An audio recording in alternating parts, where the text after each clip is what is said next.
Star Trek.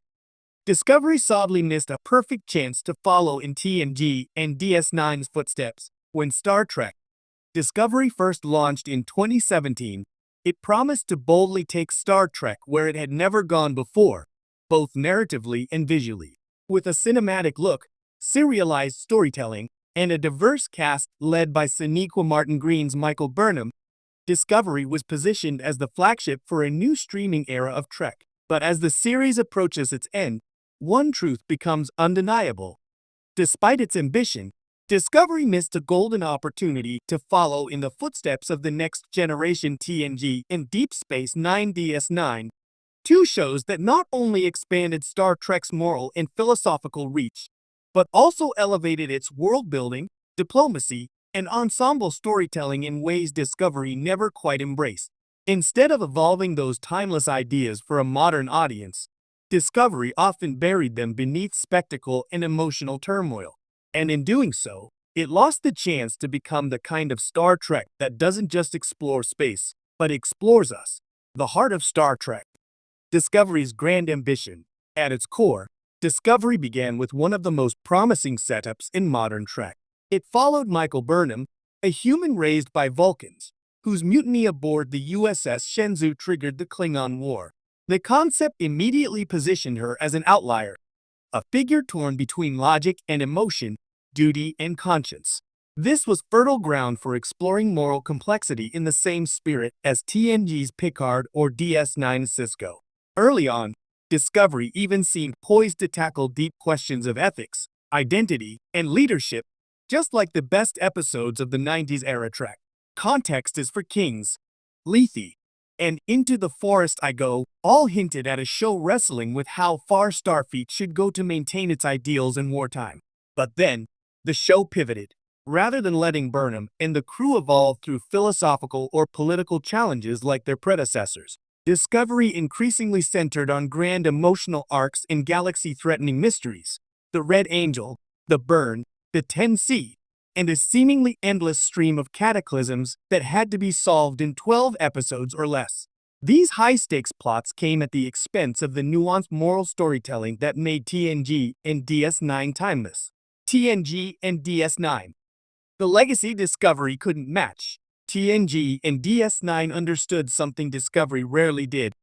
That Star Trek's greatest strength wasn't just in its technology or spectacle, but in its reflection of human nature.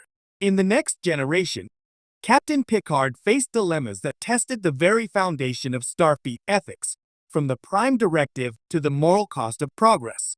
TNG didn't need massive explosions or serialized mysteries to captivate its audience. It relied on sharp writing, philosophical debate, and the strength of its ensemble cast. Every crew member, from Data to Worf, grew through ideas, not just emotions. Then came Deep Space Nine, which took Star Trek's moral idealism and grounded it in the messiness of reality. DS9 was Star Trek's most daring series because it challenged the franchise's utopian ideals.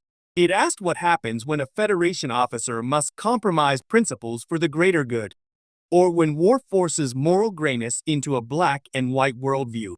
From In the Pale Moonlight to the Siege of AR-558, DS9 balanced introspection and intensity perfectly. Its long-form storytelling, centered on diplomacy, politics, and faith, proved that serialized Star Trek could thrive without abandoning intellectual depth. This is the very balance Discovery could have inherited but didn't. Emotion over ideals. Discovery's defining misstep. There's no denying Discovery's heart. The show's commitment to emotional storytelling is sincere, and Sonequa Martin Green gives Burnham the gravitas of a modern Star Trek hero. But in prioritizing feelings over ideas, Discovery repeatedly undercut its own potential. Every season revolved around Michael's personal journey, her guilt, her trauma, her redemption. While that intimacy worked early on, Discovery eventually became too centered on Burnham, leaving the rest of the crew underdeveloped. Where TNG and DS9 thrived as ensemble dramas, Discovery often felt like a one-character show in a universe that used to be full of perspectives. Characters like Saru, Stamets, Tilly, and Book had moments of brilliance, but they rarely carried the moral or thematic weight of an episode. Compare that to DS9's Guarneri's or TNG's Data, characters whose arcs were philosophical masterclasses in identity, faith, and freedom. This imbalance meant Discovery could never fully capture the intellectual rigor that defined classic Star Trek. Its stories were heartfelt, yes, but too often, they replaced moral inquiry with emotional catharsis. The missed opportunity of the 32nd century. When Discovery leapt into the 32nd century in Season 3, it opened a door to infinite potential. For the first time, Star Trek could explore what happens after the Federation's golden age. This setting could have been Star Trek's version of a political and philosophical renaissance. The Federation had fractured. Warp travel was limited. Entire civilizations had lost faith in the ideals that once united the galaxy. It was the perfect playground to explore the consequences of losing hope and the struggle to rebuild it. But instead of examining what the Federation's collapse meant, Discovery largely treated it as a backdrop for emotional subplots and action-driven missions. The rich political and cultural tapestry of the 32nd century remained largely untapped. Imagine if Discovery had followed the TNG/DS9 model.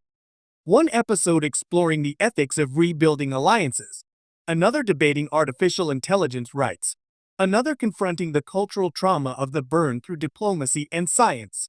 Instead, we got a season-long scavenger hunt for the source of the burn, ending with a literal cry from a child as the emotional trigger of galactic destruction, a resolution that reduced a promising premise to melodrama.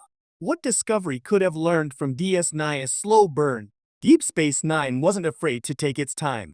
Over 7 seasons, it built a universe rich with recurring characters, moral contradictions, and political intrigue.